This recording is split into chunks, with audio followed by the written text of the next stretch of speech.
Senator Inhofe, please. I enjoyed that.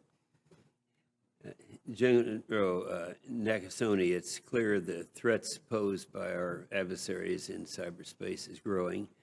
China is using cyber to steal our cutting-edge technologies, and Russia is using destructive cyber attacks in Ukraine and elsewhere in the to determine the United States and our partners.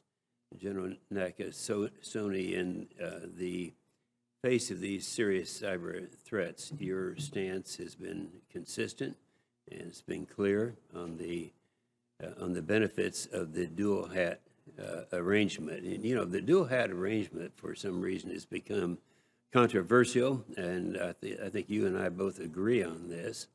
But why is it that that arrangement is the best in the national security interest of the United States? Explain that to us.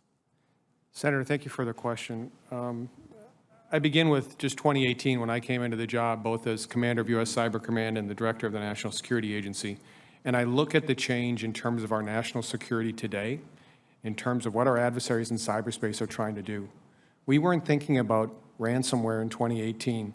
We weren't necessarily thinking about near peers in terms of their capabilities in 2018. Very, very focused on coming out of the 2016 elections, obviously the midterm elections of 2018, and then also being able to address a series of threats with counterterrorism. But over this past 4 years, as you've indicated, Senator, the world has changed considerably, and what we see is a speed, a sophistication, and a willingness for our adversaries to operate tremendously impactful within cyberspace. And so what we have done is to continue to mature the relationship between U.S. Cyber Command and NSA. How do we bring the best of what is being done in foreign intelligence and cybersecurity to the work that's being done on the command to be able to get after our adversaries? This is what changed. And so 1 + 1, we don't want it to equal 2. We wanted a force multiplier of 5 or 10 that can get after our adversaries. And we're not alone at this, Senator. Our adversaries are doing the same thing. Mm-hmm. Thank you. That's a great response.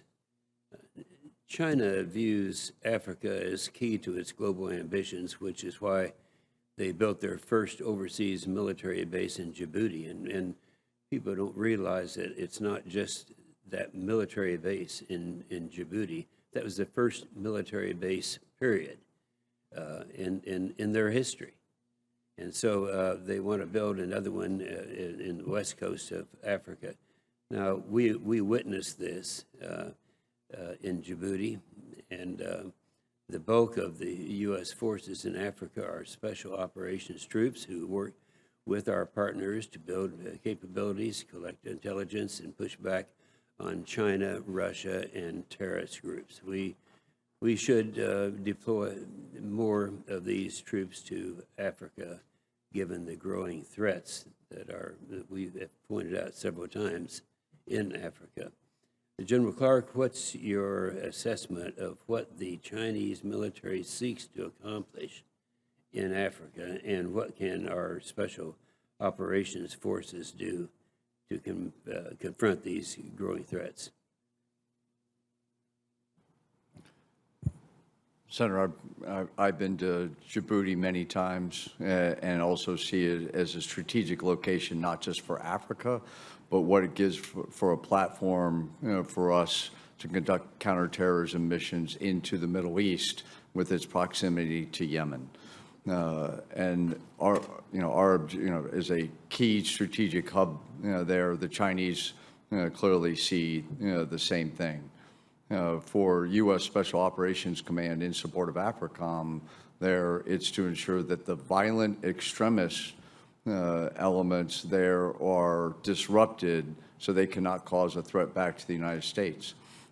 As far as our ability by being there really allows us to get to see and sense what the Chinese pernicious behavior is inside of Africa, with a great interest specifically in collecting resources and minerals for the future. And by being there, it helps us to highlight those for the partners with whom we work. Well, and I'm glad that we have that opportunity. Mr. Chairman.